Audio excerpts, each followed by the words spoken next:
الحمد لله رب العالمين والصلاة والسلام على سيد الأنبياء والمرسلين أما بعد فأعوذ بالله من الشيطان الرجيم بسم الله الرحمن الرحيم سیدنا حضرت امام حسن رضی اللہ تعالی عنہ نے جب حضرت امیر معاویہ رضی اللہ تعالی عنہ سے صلح کی اور جن شرائط پر کی تھی وہ شرائط الحمدللہ ہم نے اس سے پہلے والی ویڈیو میں عرض کر دی ہیں. مزید اگر آپ ان شرائط کو جاننا چاہتے ہیں تو انشاءاللہ اسی ویڈیو کے ڈسکرپشن میں آپ کو اس کا لنک مل جائے گا, آپ اس کے ذریعے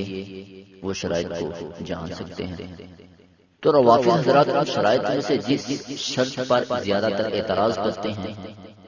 وہ شرط آج انشاءاللہ آپ کے سامنے عرض کروں گا, اور اس اعتراض پر علماء اہل سنت کیا جواب ارشاد فرماتے ہیں یہ دونوں چیزیں آپ کے سامنے عرض کروں گا. وہ شرط کون سی ہے جس حوالے سے روافض حضرات اعتراض کرتے ہیں کہ حضرت امام حسن رضی اللہ تعالی عنہ نے فرمایا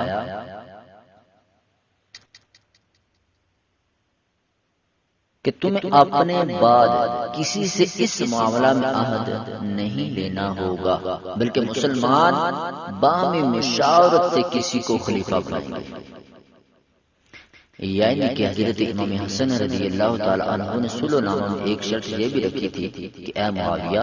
تمہارے انتقال کے بعد خلافت پھر مجھے واپس آ جائے گی, اس میں نہ کسی شورا کی ضرورت ہوگی اور نہ کوئی ولی عہدی وغیرہ چلے گی. یہ دوسری شرط تھی جس پر روافض حضرات کیا کہتے ہیں, وہ کہتے ہیں کہ شرط یہ تھی کہ آئندہ خلیفہ کا معاملہ مجلس شورا کے سپرد ہوگا. وہ کہتے ہیں کہ شورا پر ہوگا, لیکن جو علماء اہل سنت شرط بیان کرتے ہیں وہ کیا فرماتے ہیں کہ بھئی حضرت امام حسن رضی اللہ تعالی عنہ نے فرمایا تھا کہ تمہیں اپنے بعد کسی سے اس معاملہ میں عہد نہیں لینا ہوگا کہ مسلمان باہمی مشاورت سے خلیفہ بنائیں گے, بلکہ خلافت آپ کے انتقال کے بعد مجھے لوٹ آئے گی. لیکن روافض حضرات اس شرط کا اعتراض کرتے ہیں تو وہ انشاءاللہ آگے آپ کے سامنے عرض کرتا ہوں کہ بالفرض اگر معترض کے بقول یہ تسلیم کر لیا جائے کہ شرط صلح میں مذکورہ شرط بھی تھی تو اس کی خلاف ورزی کی صورت یہ بنتی ہے کہ حضرت امیر معاویہ رضی اللہ تعالی عنہ انہیں خلیفہ نہ بناتے, حالانکہ امام حسن رضی اللہ تعالی عنہ کا انتقال تو حضرت امیر معاویہ رضی اللہ تعالی عنہ کے دور خلافت میں ہی ہو چکا تھا. اس لیے ان کو خلیفہ بنانے یا نہ بنانے کا مسئلہ ہی کوئی نہیں. اس مفروضہ کو ثابت کرنے کے لیے پھر دوسرا مفروضہ تراشا گیا, یعنی کہ روافض حضرات کو جب یہ اس کا جواب دیا گیا تو انہوں نے پھر ایک اور بہانہ تلاش کر لیا, ایک اور اعتراض شروع کر لیا. وہ کیا؟ وہ کہتے ہیں کہ چونکہ حضرت امیر معاویہ رضی اللہ تعالیٰ عنہ یہ نہیں چاہتے تھے کہ حضرت امام حسن رضی اللہ تعالیٰ عنہ کسی طور پر خلیفہ بنے, تو انہوں نے ان کو راستے سے ہٹانے کے لیے زہر دلوایا. تو انشاءاللہ زہر دلوانے کے حوالے سے بھی انشاءاللہ ہم آگے عرض کریں گے کہ کس طرح ان کو زہر دیا گیا. تو ان باتوں سے معلوم ہوا کہ حضرت امیر معاویہ رضی اللہ تعالی عنہ پر مذکورہ طعن سراسر بے بنیاد من گڑھ ہے. حضرت امیر معاویہ رضی اللہ تعالی عنہ نے عہد شکنی کی اور نہ کوئی عہد اس قسم کا ہوا کہ بہتان ہے, اور حضرت امیر معاویہ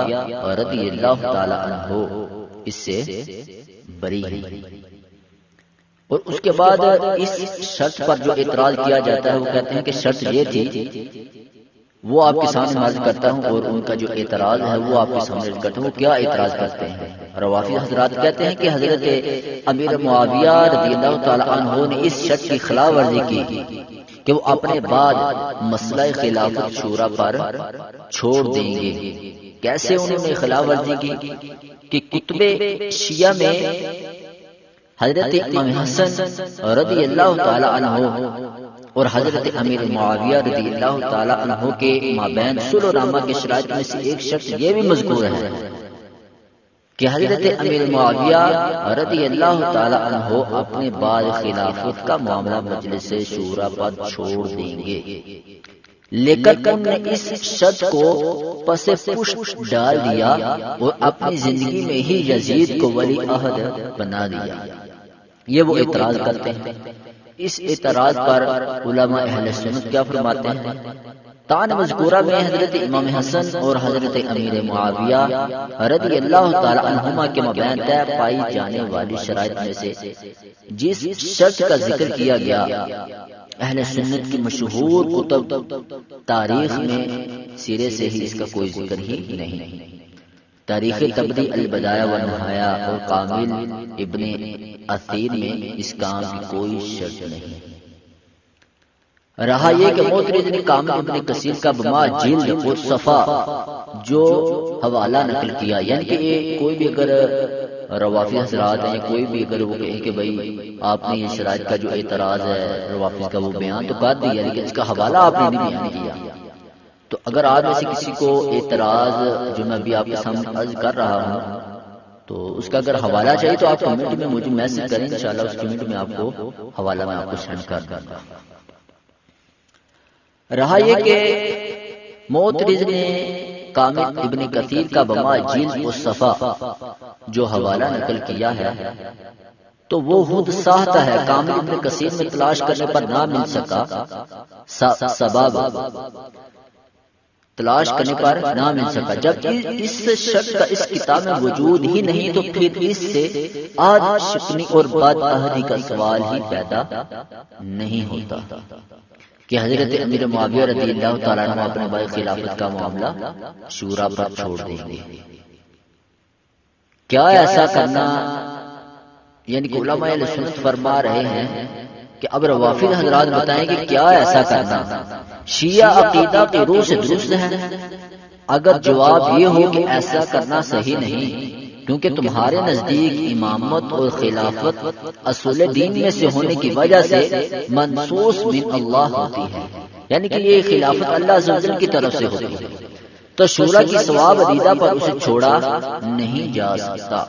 اور نہ کسی دوسرے کے اختیار میں یہ معاملہ جا سکتا ہے۔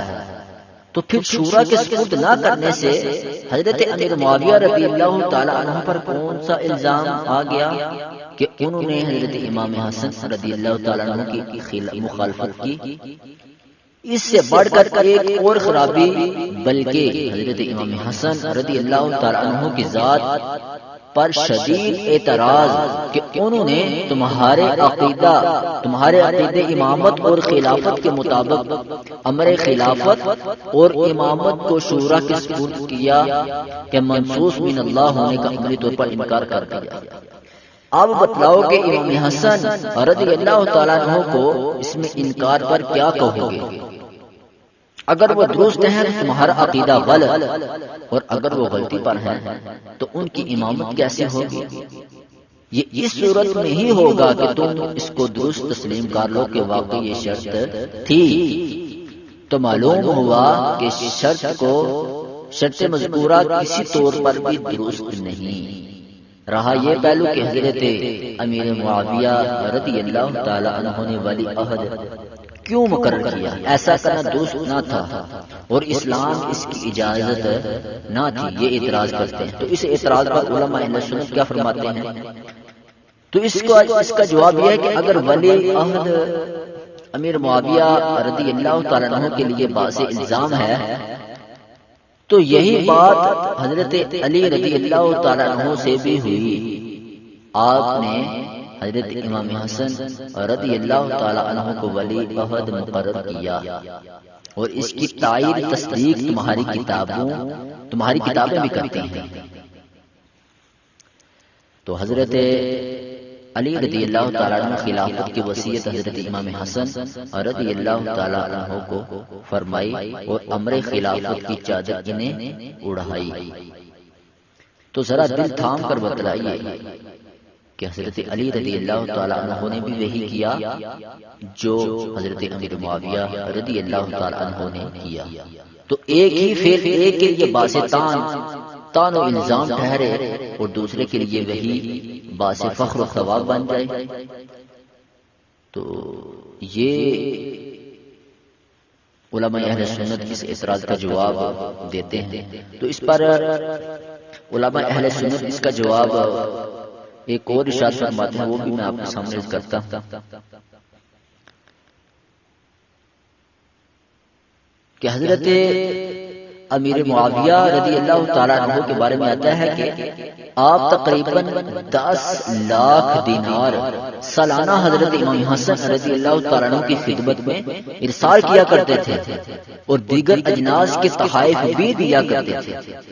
جب ان دونوں کے مابین اس قدر ہم آہنگی کہ خود ساختہ محبتوں کے کہنے پر بھی حضرت امام حسن رضی اللہ تعالیٰ عنہ نے حضرت امیر معاویہ رضی اللہ تعالیٰ عنہ سے قطع تعلق نہ کیا، تو پھر خود ساختہ شخص کی مخالفت کا الزام حضرت امیر معاویہ رضی اللہ تعالیٰ عنہ پر لگانا حماقت اور بے اور پرلے درجے کی بد دیانتی نہیں تو اور کیا ہے. تو اس لیے دعا ہے کہ اللہ عز و جل روافض حضرات کو ہدایت عطا فرمائے، ہمیں عقائد اہل سنت اور سیدی اعلی حضرت رحمت اللہ علیہ کے موقع پر قائم و دائم رکھے. آمین بجاہ نبی الامین صلی اللہ علیہ وسلم.